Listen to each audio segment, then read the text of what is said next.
Ok, ahora vamos a ver el antídoto de Dios para las emociones dañadas.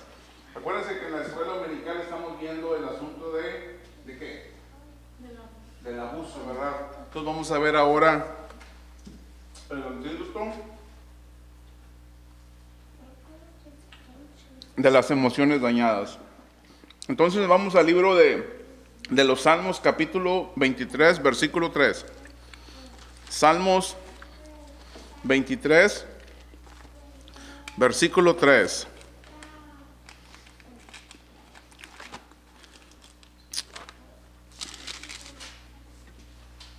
Así que el que lo entrega lo puede empezar a leer, hermanos.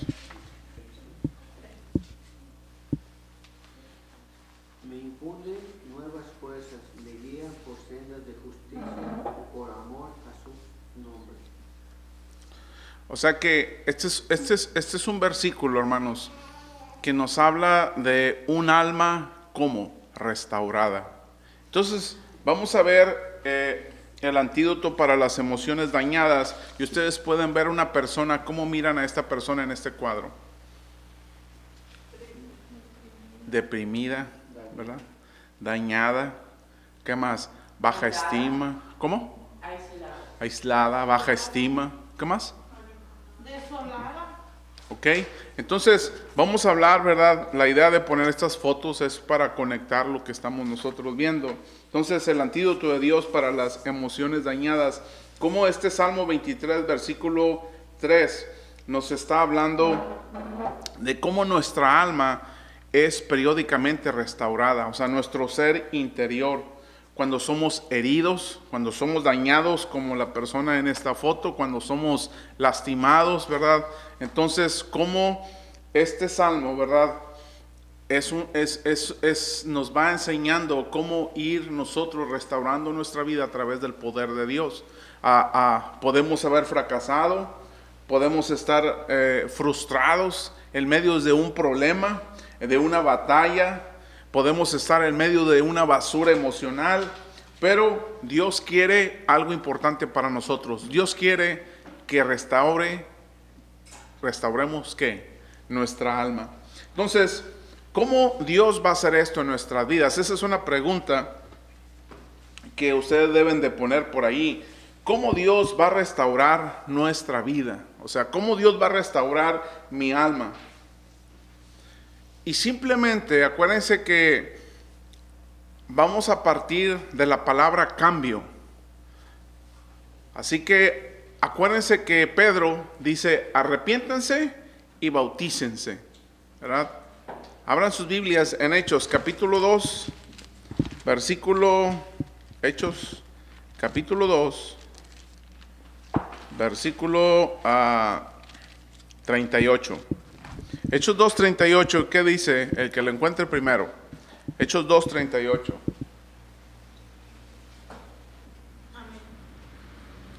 Arrepiéntase y bautícese cada uno de ustedes en el nombre de Jesucristo para perdón de sus pecados. Les contestó Pedro, y recibirán el don del Espíritu Santo. O sea, tenemos que hacer dos cosas, arrepentirnos y bautizarnos. Entonces, para que haya un cambio en nosotros, tenemos que arrepentirnos. ¿Qué dijimos? Que la palabra arrepentimiento proviene de la palabra metanoia, que quiere decir que cambio de mente. Necesitamos cambiar nuestra manera de pensar. Cuando hacemos estos cambios, ¿verdad? Vamos a hablar de tres cosas que necesitamos cambiar, tres cosas que deben cambiar nuestra manera de pensar.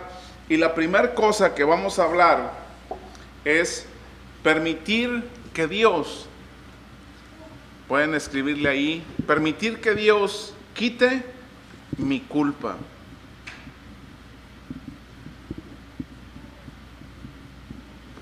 Lo que vamos a ver aquí, hermanos, para restaurar nuestras emociones dañadas es permitir que Dios quite nuestra culpa. Eso es la primera cosa por la cual nosotros vamos a empezar. Así que abran sus Biblias mientras estamos hablando, abran sus Biblias en el Salmo 38, versículo 4. y 6, hermana Heréndida, vamos a ver que lo que destruye el alma, es una cosa y se le llama, ¿cómo? Culpa. Lo que verdaderamente destruye el alma es una cosa y se le llama culpa. ¿Qué dice el Salmo 38, versículo 4 y versículo 6? Mis maldades me abruman, son una carga demasiado pesada. Estoy agobiado, del todo abatido, todo el día ando acongojado. Ok. Lo que estamos viendo en este pasaje, ¿qué pasa cuando sucede una vida abatida, una vida agobiada? ¿Cómo vas a andar? ¿Cansada? ¿Cansado? ¿Decaída? ¿Decaído?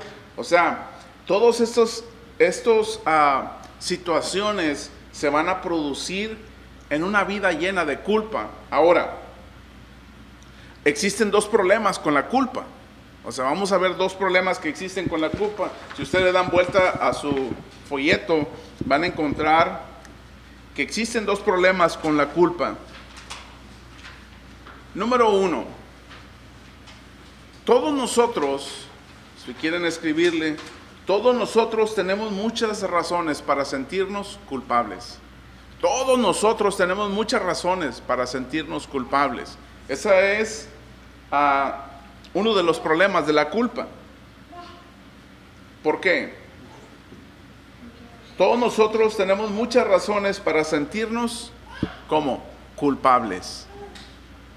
Tenemos muchas razones para sentirnos culpables. Nosotros somos imperfectos. Esa es una de las cosas. Nosotros somos imperfectos. Nosotros cometemos errores. Número 1, nosotros somos imperfectos, ¿verdad? Número 2, nosotros cometemos errores. Somos imperfectos y cometemos errores. Ese es el primer, hermanos, problema con la culpa. Entonces, por naturaleza, nosotros acarreamos culpa. Eso es natural en nuestra vida. El segundo problema, hermanos, con la culpa, este es el segundo problema, es que se nos es difícil alejarnos de ella. No podemos alejarnos de ella. Pueden ponerle si quieren. La segunda es que no podemos alejarnos de ella.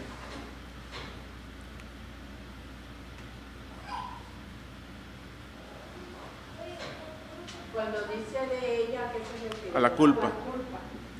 O sea, el segundo problema de la culpa. ¿La culpa dónde se encuentra? En la ciudad donde usted vive, en la casa donde usted vive, en la cama donde tú vives, en el trabajo, en la iglesia. ¿Dónde existe? Está dentro de ti. Así que a donde te muevas, ¿qué va a suceder con la culpa? Va a ir contigo. La vas a cargar contigo. Entonces, estos son los dos problemas que presenta la culpa. Ahora, el escritor del libro de Proverbios, Salomón, nos enseña algo muy sabio. Proverbios capítulo 20, hermana Mildred, versículo 27. Proverbios capítulo 20, versículo 27. Vamos a ver cómo Salomón, ¿verdad? Un hombre sabio, él nos va a enseñar a través de este pasaje de Proverbios 20, 27. ¿Qué dice, hermanos? Proverbios 20, 27. Sí. Dice, lámpara de Jehová es el espíritu del hombre, la cual escudriña lo más profundo del corazón. O sea que Dios nos dio ¿qué? Una conciencia, hermanos. Tenemos una conciencia, somos hechos a imagen de Dios, tenemos una conciencia. Usted se puede esconder de cualquier otra persona, pero no te puedes esconder ¿de quién? De ti mismo. O sea, no te puedes esconder de ti mismo. Tú eres quien eres Podrás esconderte de tu pareja, podrás esconderte de tu jefe, pero no te puedes esconder de ti misma o de ti mismo. ¿Por qué? Porque está dentro de nosotros, es parte existente de nosotros. Ahora, la pregunta aquí es, ¿cómo librarnos de la culpa? ¿Cómo le vamos a hacer para nosotros librarnos de la culpa? ¿Qué cosas tenemos que hacer? Esa es la pregunta que pueden poner donde dice Proverbios 20:27. Póngale eso para que les digan a sus grupos, ¿cómo librarnos de la culpa? La segunda pregunta, la primera es, ¿cómo librarnos de la culpa? La segunda pregunta, ¿cómo puede manejar la culpa en su vida?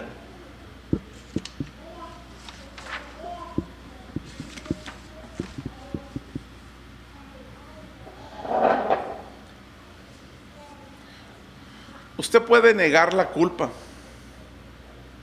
Puedes negar la culpa.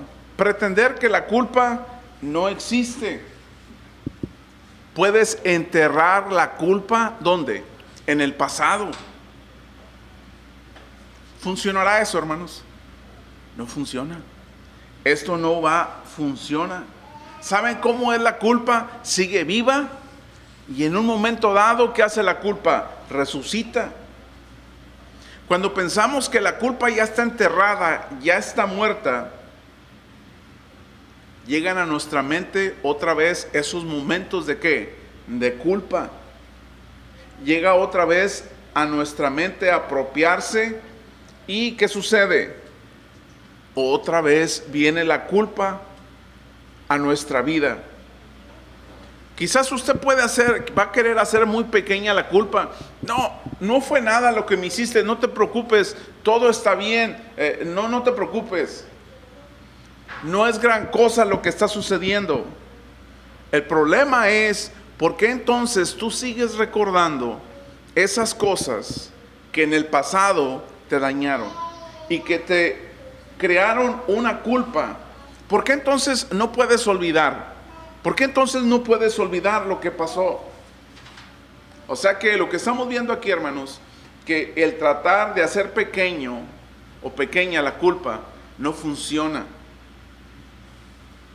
Siempre en nuestra vida, fíjense, vamos a encontrar personas que son peores que nosotros.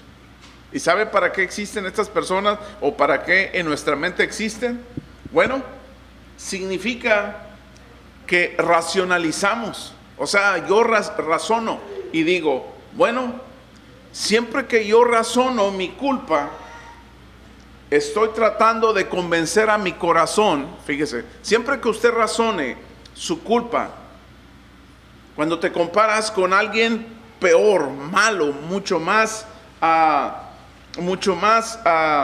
con más problemas, racionalizas tu culpa y le dices, le estás tratando de convencer a tu corazón de algo que yo sé que en esta cabeza que me está diciendo que está mal. Pero, ¿cómo reacciona tu corazón frente a esa reacción? La manera como reacciona el corazón es que este corazón siempre le va a ganar ¿a quién? A la cabeza. ¿Por qué crees que cuando te enamoras no te fijas? Mi hija, ese muchacho no te conviene. Pero tú no lo estás viendo. O sea, esto le gana acá. Es que, y ya estuvo, perdiste. Entonces, hermanos, la mayoría nos golpeamos a nosotros mismos, ¿verdad? Entonces, ¿qué sucede? Nos aplicamos un castigo, o sea, fue mi culpa. Dentro de cada uno de nosotros, cuando tratamos de la culpa, sabemos que alguien tiene que pagar las malas consecuencias en nuestra vida. Y subconscientemente, o sea, no intencionalmente, muchas veces nos preparamos para pagar nuestro propio ¿qué? Pecado. Entonces, hermanos, ¿usted piensa que la culpa no te puede enfermar? ¿sí? La culpa te puede enfermar. La culpa puede causarte depresión. Sí, definitivamente que sí. La culpa puede a usted llevarte al fracaso. Claro que sí. ¿Cuántas personas exitosas, hermanos, van muy bien en su vida? Matrimonios que van muy bien dirigidos. ¿Y luego qué pasa con estas personas exitosas de la noche a la mañana? ¿Qué pasa con estos matrimonios bien dirigidos? ¿Qué sucede? Se derrumban. ¿Por qué, hermanos? Porque hay sentimientos de ¿qué? De culpa en nosotros, que te están diciendo, tú no mereces tener éxito. Hay sentimientos de culpa que te están diciendo, tú, ese hombre no te merece, o tú no mereces a ese hombre, o a esa pareja, o a esa mujer. ¿Sí me entiende? Entonces, ¿qué va a suceder? La culpa nos lleva a la destrucción. La culpa no funciona, pero no hay solución para la culpa. ¿A quién entonces tengo que acudir? Si no hay una solución para la culpa, o sea, ningún psicoterapeuta te va a arreglar este problema. Ninguna otra persona, ningún libro de autoayuda te va a arreglar este problema. Entonces, hermanos, ¿a quién tengo que acudir? Abran su libro, ya lo vimos, Hechos 2:38. Otra vez vamos a leerlo, Hechos 2:38. Hechos 2:38. ¿Quién lo quiere leer? Y luego alguien que busque Colosenses capítulo 2, versículo del 13 al 14. Hermana Rosy, busca Colosenses 2, del 13 al 14. Y Hechos 2:38, hermana Mildred. Y hermano Roberto va a buscar Romanos 3, 23 al 24. Va a empezar la hermana Mildred, luego el hermano Roberto y al último la hermana Rosy. Romanos 3, versículo 23 al 24. ¿Qué dice Hechos 2:38? Dice, Pedro les dijo, arrepentíos y bautícese cada uno de vosotros en el nombre de Jesucristo para perdón de los pecados y recibiréis el don del Espíritu Santo. O sea que nosotros tenemos que hacer una cosa con nuestra culpa, con nuestra vida. Lo primero que tenemos que hacer es arrepentirme. Si no te arrepientes, no te vas a perdonar a ti mismo. La infidelidad, la culpa de tu pasado no te la puedes perdonar. Entonces, ¿qué tienes que hacer? Te tienes que arrepentir, ¿verdad? Y luego dice la Biblia, bautízate, ¿verdad? Entonces, ¿qué dice Romanos capítulo 2, 3, 23 al 24, hermano Roberto? Dice, pues todos han pecado y están privados de la gloria de Dios, pero por su gracia son justificados gratuitamente mediante la redención que Cristo Jesús efectuó. O sea que, ¿quién, hermanos, quién nos declara libres? ¿Se fija usted que, acuérdese que antes de cada sanidad, ¿qué le dijo Jesús a este paralítico? Tus pecados. Y luego le dice, levántate y anda. ¿Qué le dice Jesús a esta mujer prostituta? No peques más. Dice, vete, pero no peques más. ¿Sí me entiende la acción de Jesús? O sea, lo que está tratando de decir Jesús es que Jesús está tratando de arreglar, de quitar de raíz nuestro problema. ¿Y cuál es la raíz de una prostituta? ¿Cuál es la raíz de un enfermo? Nuestro problema emocional, nuestro problema de culpa. Mientras eso no esté arreglado, hermanos, ustedes van a ver las consecuencias de un alcohólico, de un adicto. ¿Por qué? Porque hay un problema que nadie puede arreglar, solamente ¿quién? Jesús. Y es por gracia. Amén. ¿Qué dice Colosenses 2 del 13 al 14, hermana Mildred? O hermana Rosy, perdón. Antes de recibir esa circuncisión, ustedes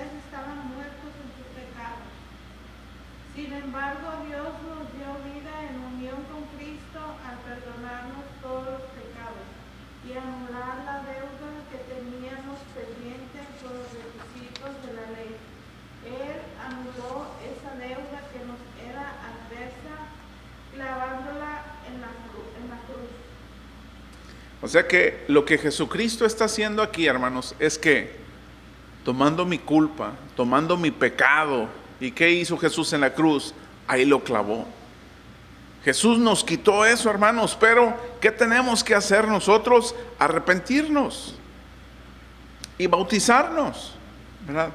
Para que entonces el Señor haga en nuestra vida lo que Él tiene que hacer. Así que vamos a entrar, hermanos, al segundo antídoto para las emociones dañadas. Y el segundo antídoto, hermanos, es dejar que Dios alivie mi pesar, o permitir que Dios alivie mi pesar.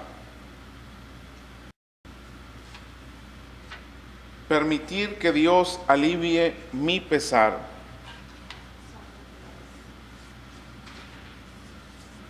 Fíjense que no todas las cosas que nos han dañado en la vida son porque usted se las haya buscado. No todo, hermanos, ¿verdad? No todo.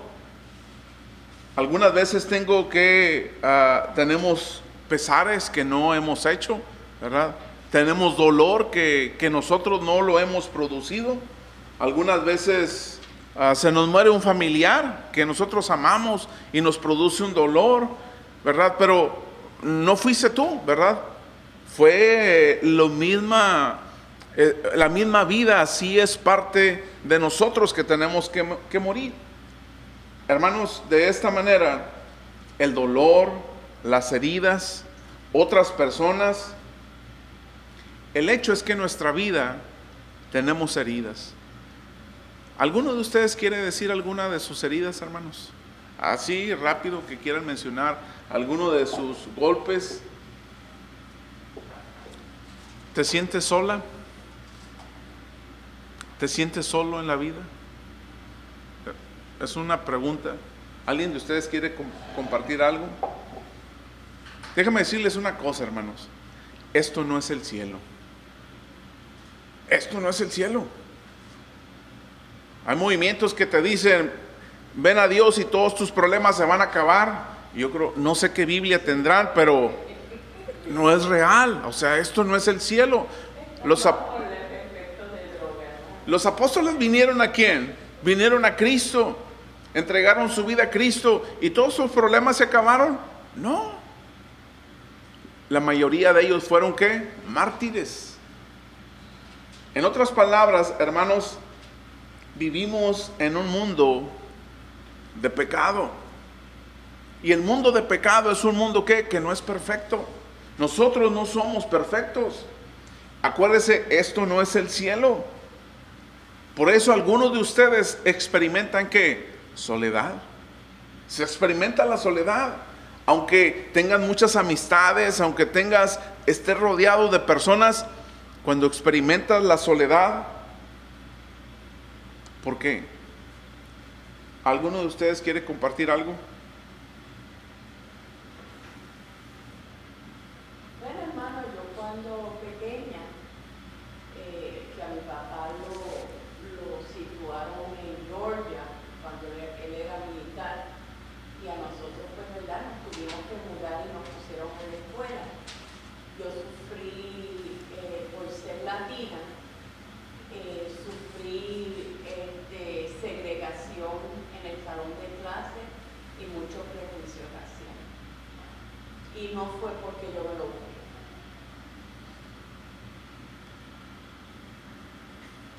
Pero me tomó, o sea, eso sí te deja marcado de por vida, porque es una experiencia terrible para un niño. La discriminación. Sí, pero entonces a través de los años, si uno deja o permite que el Señor, pues, verdad, trabaje contigo a superar esos golpes de la vida, pues sí te puede restaurar. Pero una cosa sí le digo, que yo no tengo tolerancia para situaciones raciales. O sea, no lo permito ni conmigo ni con otra persona. Y yo soy bien proactiva en eso. Ok, hermana, gracias. Hermanos, el punto aquí, cuando nosotros en nuestra vida, ¿verdad?, pasamos por situaciones como esas, obviamente, pues viene uno dañado, como esas y como otras, ¿verdad? Vienes dañada, vienes dañado, y no vas a permitir que alguien más, que ya cuando creces, no quieres y no permites que alguien más que te dañe. ¿Qué pasa con personas que en vez de buscar a Dios se alejan de Dios? Les pasa esto: se aíslan, se van, ¿me entienden? Se viven, se resignan a vivir el resto de su vida en un mundo completamente fuera de Dios. Entonces, hermanos, David, busquen en el Salmo 31, versículo 9, hermanos, por ahí. Salmo 31, versículo 9.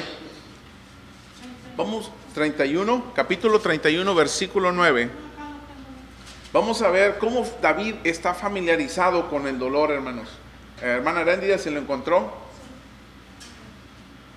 Tenme compasión, Señor, que estoy angustiado.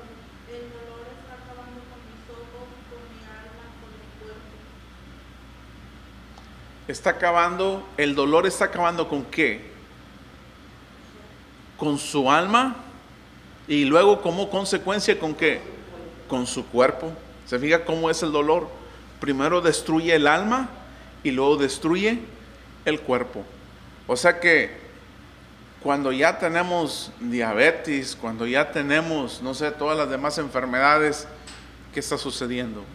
Que hay un problema que nosotros estamos cargando y se llama dolor, se llama pesar. David conocía bien esto. Él está diciendo que sabe cómo se daña el alma.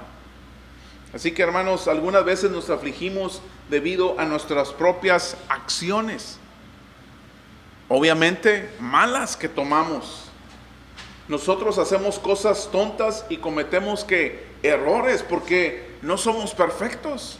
Somos personas que vamos a cometer y hemos cometido errores. ¿Y qué sucede con eso, hermano Roberto? Nos afligimos, o sea, nos afligimos por esos errores que cometemos. ¿Y qué hacemos cuando nos afligimos? Sufrimos y sufren los que están alrededor de nosotros. David, ustedes lo tienen ahí en 2 de Samuel, capítulo 12, versículo 22 al 23, hermanos. ¿Qué dice? ¿Quién lo encontró primero? 2 de Samuel, capítulo 12, versículo 22 al 23. Adelante, hermana Rosa. Dice, David respondió, es verdad que cuando el niño estaba vivo yo ayunaba y lloraba, pues pensaba, quién sabe, tal vez el Señor tenga compasión de mí y permita que el niño viva. Pero ahora que ha muerto, ¿qué razón tengo para ayunar? ¿Acaso puedo devolverle la vida? Yo iré a donde él está, aunque él ya no volverá a mí. Lo que vemos aquí, hermanos, David, ¿quién era? Era el segundo rey de la nación judía, hermanos. Y tuvo una relación ilícita ¿con quién? Con Betsabé, ¿verdad? Y de esa relación ilícita, ¿qué surgió? Un niño enfermo. ¿Y qué sucede con ese niño? Muere.